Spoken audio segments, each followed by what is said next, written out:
வணக்கங்க.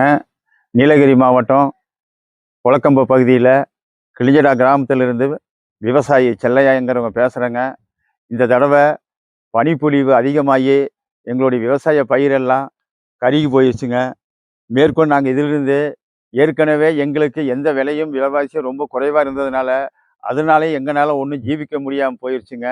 இப்போ அதிகபட்சமாக பனி வந்து ஒரு 20 வருஷத்துக்கு முன்னாடி பெஞ்ச பனி, அதே பனி இந்த வருஷமும் அந்த பனியை கொட்டி எங்கள் பயிரெல்லாம் பாருங்களேன் எப்படி கருகி போச்சு.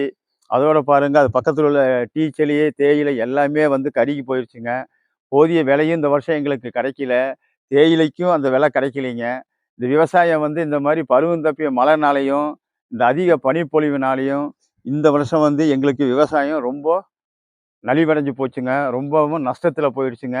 இனி எங்களுக்கு மழை மாதிரி வந்தால் தாங்க நாங்கள் பண்ண முடியும். இனி 3 மாதம் ஆகும் இந்த விவசாயம் திருப்பி நாங்கள் பயிரிடுறதுக்கு.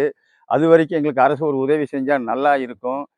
இந்த 20 வருஷத்துக்கு முன்னால் பேஞ்ச பனிப்பொழிவு இப்போ அதிகமாக இந்த பனிப்பொழிவு நடந்து இந்த பாருங்கள் எங்கள் தோட்டமெல்லாம் பாருங்கள் எந்த அளவுக்கு எல்லாமே கருகி போயிருக்குதுன்னு பாருங்கள். இந்த விவசாயத்தில் வந்து நாங்கள் படாத பாடுபட்டு கஷ்டப்பட்டு அதை வளர்த்தனாலும் இயற்கை எங்களை விட்டு வைக்கல. மழையினாலேயும் சேதாரமாகி இந்த பனியினாலேயும் சேதாரம் ஆயிடுச்சுங்க.